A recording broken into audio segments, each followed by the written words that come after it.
Hello guys, welcome to StudyIQ. Today we are going to talk about the Climate Ambition Summit and we'll talk about what exactly has happened at this Climate Ambition Summit.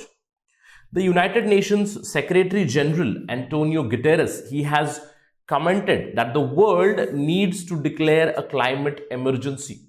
Recently, we have also discussed about the Paris Climate Agreement and the 5 years of Paris Climate Agreement, what has been the development. And this year, there was supposed to be a conference of parties number 26. But because of COVID pandemic, that did not happen. And a Climate Ambition Summit did take place, which was a virtual one. So let's look at the developments which happened during the Climate Ambition Summit. But before that, I am your friend Rahul Saigaonkar, and if you want to follow me, you can follow me on the ID Rahul Sai 222. My Facebook, Instagram and Telegram channel ID is same. StudyIQ has brought smart course for you for UPSC 2021, and if you're preparing for UPSC 2021, it's the golden opportunity. Please download the app on Google Play Store to know more. And don't forget to hit the bell icon and subscribe to our channel StudyIQ. Right, let's first talk about the Paris Climate Agreement itself. Paris Climate Agreement, we all know that it was finalized on December 12, 2015. The Paris Accord or the agreement was with an intention to keep the global warming below 2 degrees Celsius and if possible, let us keep it below 1.5 degrees Celsius, a very, very ambitious target. Apart from that, in the Paris Climate Agreement, it was also agreed by all the parties that there would be common but differentiated responsibilities. And that is why the differentiated responsibility of the developed countries who were historically responsible for more and more emissions, they pledged that they would give $100 billion per year as a contribution for climate change adaptation and mitigation to the developing and the least developed countries. The funding would start from 2020.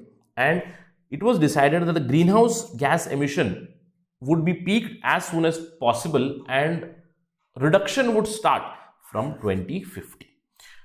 And we know that the Paris Agreement did come into action because it needed 55 nations ratification, and in 2016 itself it did cross it and it is already in action. And we all know that some of the biggest emitters including India, China, United States and Brazil have also pledged to this. But the Trump administration withdrew from the Paris Climate Agreement the very next year in 2017.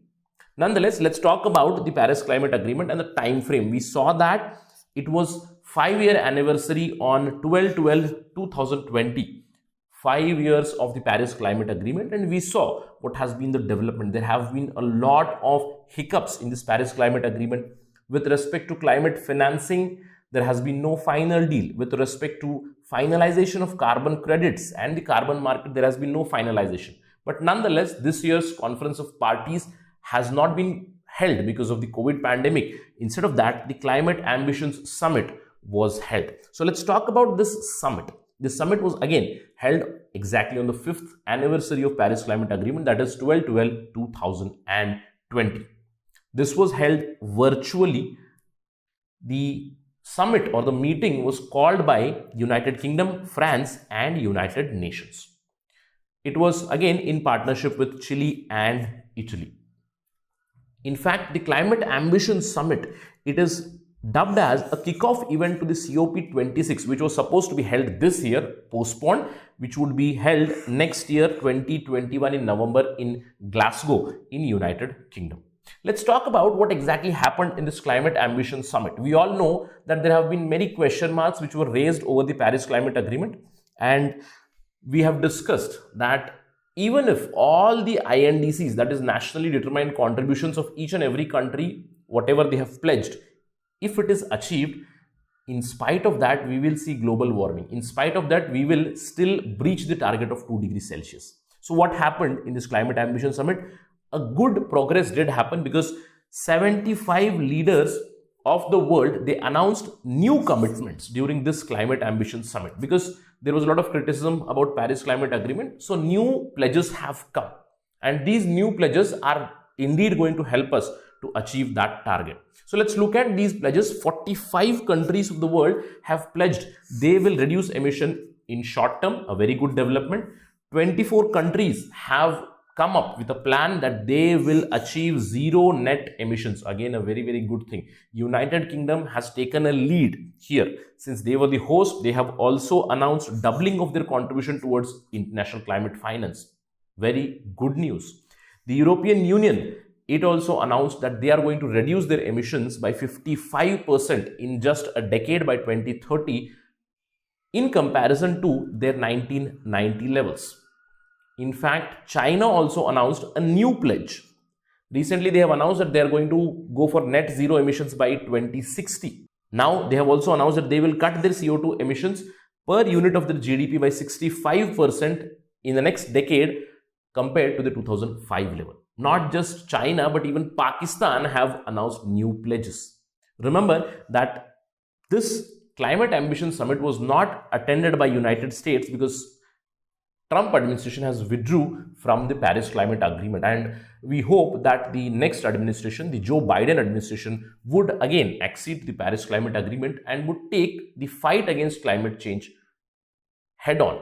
The world's strongest country, I would say, United States, it needs to fight climate change shoulder to shoulder along with other countries. Now, this is the news from all the other countries, a very positive news indeed, that 75 countries gave a new pledge. What did India do? Now, if you look at India, our Prime Minister Narendra Modi, he addressed the Climate Ambition Summit 2020. In it, he said that India's solar capacity has actually increased a lot. Now, if you look at the 2014 numbers, it was only 2.63 gigawatts.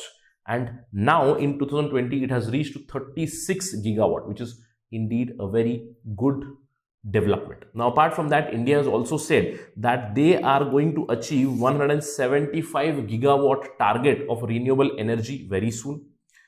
Modi also said that India has succeeded in expanding their forest cover and safeguarding our biodiversity. He also spoke about two major initiatives that we have taken. In 2015, we started the International Solar Alliance, and we are also partnering the Coalition for Disaster Resilient Infrastructure. He spoke about both these, and our Prime Minister, he took a pledge on behalf of the nation where he said that India solemnly pledges today that by 2047, which would be the centennial of our independence, we gained independence in 1947. In 2047, he said India will meet all its obligations with respect to climate change. In fact, we would not just meet, but we would exceed the expectations, the world's expectation in the fight against climate change. So, very good development indeed. What does all these tell us? That the criticism against Paris Climate Agreement was already there, so new pledges have come. The biggest question in front of us is that in this Climate Ambitions Summit, where the new pledges have come, now the question arises, is it enough? The new pledges of the 75 countries, will it help us not breach the target of 2 degrees Celsius, the global warming target? The answer was already given by United Nations Chief Antonio Guterres. Now, Antonio Guterres, he told clearly that the world needs to declare a climate emergency. Let's enunciate his words. He said that the world was still not going in the right direction. Even after 5 years of Paris Climate Agreement, we are heading in the wrong direction. He said that the CO2 levels today are at a record high. Today, we are already 1.2 degrees Celsius hotter than the Industrial Revolution, and our target is 2 degrees Celsius. We are going to breach it. He said that, can anybody still deny that we are not in a climate emergency phase? He clearly said, friends, we must be honest with ourselves. He said, it is not enough and the clock is ticking still. So a lot more has to be done to fight this climate change, and he gave his idea that everybody should declare this climate emergency. Now the question might be arising in your head, what is this climate emergency that he is talking about? Now we know that in Indian constitution we have emergencies, right? And under Article 352, 356 we have the National Emergency, State Emergency, CS, where the center takes up everything, meaning the political system becomes unitary, right? But is there some kind of similar setup at the world level? The answer would be no. See, climate emergency means that the individual governments, for example, if climate emergency is to be declared in India, then it would be done by Indian government. No international organization or international body would do it.